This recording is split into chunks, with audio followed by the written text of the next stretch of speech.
안녕하세요. 이그스 칼럼에 오신 분들 환영합니다. 시간이 지날수록 우타자, 특히나 우타 거포가 중요해지고 있습니다.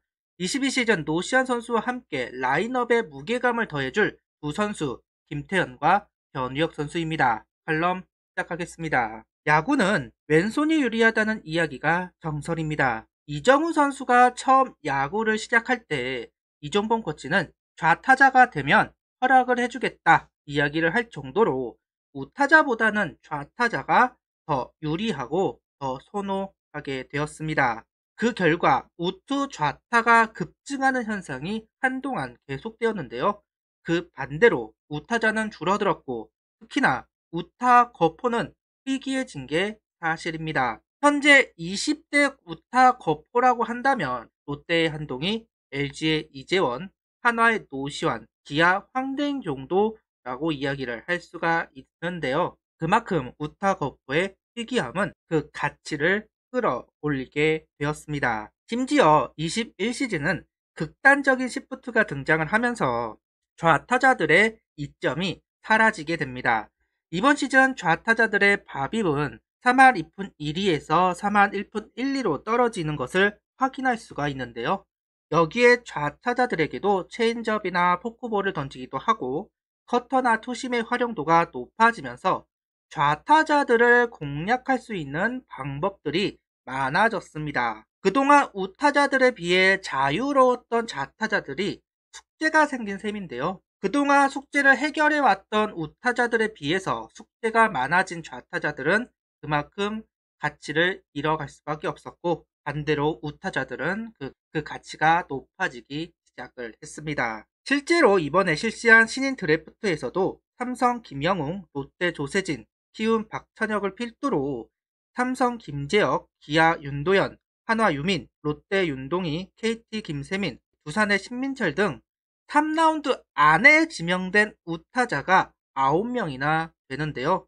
그만큼 우타자를 찾고 있다고 할 수가 있습니다. 우타자의 가치가 최고조로 올라가 있는 지금 한화에는 군필 우타자가 합류하게 됩니다. 후반기부터 합류해서 팀에 새로운 바람을 불러일으키고 있는 김태현 선수와 김태현 선수처럼 새 바람을 일으키길 바라는 변우혁 선수가 그 주인공입니다. 두 선수 모두 중심 타선에서 활약할 수 있는 선수로 한화의 부족한 장타를 쳐줄 수 있는 선수이기도 합니다. 심지어 해결사 노릇도 할 수 있는 선수들이죠. 먼저 김태현 선수부터 이야기를 하자면 21시즌 후반기 해결사로서 활약한 선수입니다. 4번 타자로서 정말 대단한 기록을 보여주었는데요. 4번 타자로서 3할 타율과 4할 3푼 3리의 출루율, 4할 2푼 9리의 장타율을 보여준 김태현 선수입니다. 다른 순번에서 낮은 기록을 보여준 거는 아무래도 부상으로 페이스가 끊기고 복귀를 했기 때문에 감안할 부분은 있기는 하지만 유독 4번 타자로 성적이 좋은 점은 유심히 생각해 볼 필요가 있을 것 같습니다. 그리고 제일 고무적이라고 보는 부분은 언더 투수 상대로 극강의 모습을 보여준다는 점입니다. 5할이 넘는 타율에 출루율은 6할 2푼 1리이고 장타율은 7할이나 됩니다. 언제나 언더사이드함 유형의 고생하던 하나 타선이기 때문에 참 반가운 기록이 아닐 수가 없습니다. 수베로 감독은 김태현 선수를 이야기하면서 스트라이크 존 안에 들어오는 공을 적극적으로 타격하는 게 장점이라며 타구의 질이 좋고 배트 중심에 맞는 타구를 많이 생산할 수 있는 능력을 갖추었다. 상대팀에서 약점을 파고들면 결국 평균에 수렴하겠지만 일단 타석에서 보여주는 모습이 좋다. 승부근성이 있고 투수와 싸우려고 하고 좋은 결과를 내려는 의지가 보인다고 칭찬을 했습니다. 그리고 수베로 감독은 팀에 좋은 영향을 주는 선수이다.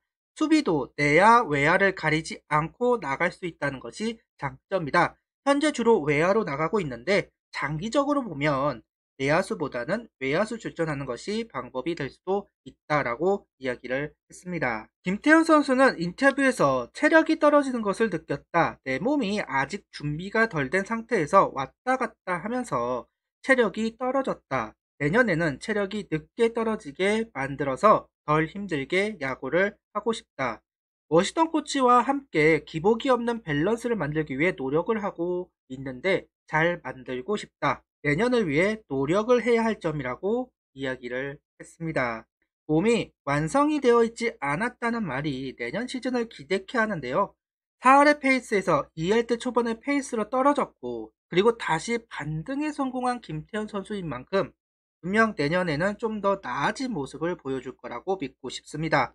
이제 탄탄대로를 걸어야 하는 김태현 선수를 응원하도록 하죠. 다음은 변우혁 선수 이야기입니다. 상무를 제대하고 현대 마무리 캠프에 포함이 된 변우혁 선수입니다. 정경배 2군 타격 코치는 변우혁 선수를 이야기하면서 파워가 있다. 가장 큰 장점이다. 하지만 컨택트 확률이 낮다. 하체 활용이나 중심 이동, 스윙 각도 등 보완해야 하는데 한 가지 폼으로 꾸준히 연습을 하며 경험을 쌓아야 한다. 이전까지는 폼을 자주 바꾼 듯 했다.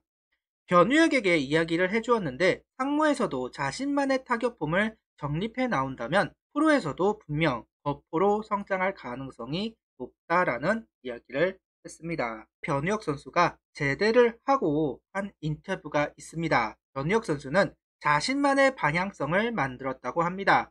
어떻게 야구를 해야 할지 느끼고 왔다고 하는데요. 팀에서 기대하는 것도 있고 내가 생각하는 것, 팬들이 기대하는 점을 잘 합쳐서 어떻게 타격을 해야 할지, 수비도 어떻게 안정감을 갖춰야 할지 생각을 했다고 합니다. 물론 상무에 있을 때 성적은 처참합니다. 많은 고민이 있었을 거라고 생각을 하는데요. 걱정이 되기는 합니다만 변우혁 선수 본인이 자신을 한 만큼 기대를 해보고 싶은 것도 사실입니다. 아직까지는 프로에서 의미 있는 성적을 보여주지는 못했습니다. 뿅호 선수처럼 5년을 채울지는 모르겠지만 22시즌 터닝 포인트가 되었으면 좋겠습니다. 수비는 그래도 안정감이 생기기는 했는데요. 3루와 1루 수비가 부드러워진 것은 분명해 보입니다. 이제는 타격만 남았습니다. 분명 가능성이 높은 선수이고 변혁 선수 본인도 길을 찾았다고 하니까요. 정말로 기대를 해보도록 하죠. 김태현 선수와 변우혁 선수가 무리 없이 22시즌 주축 선수가 되면 타선의 무게감이 느껴질 거라고 생각합니다. 이 힘은 투수들에게도 도움이 될 거라고 생각을 하는데요. 팀이 강해지는데 필수적인 요소라고 생각을 합니다. 22시즌 두 선수의 활약을 기대를 해보겠습니다. 구독, 좋아요, 알림 설정 부탁드리며 영상을 봐주셔서 감사합니다.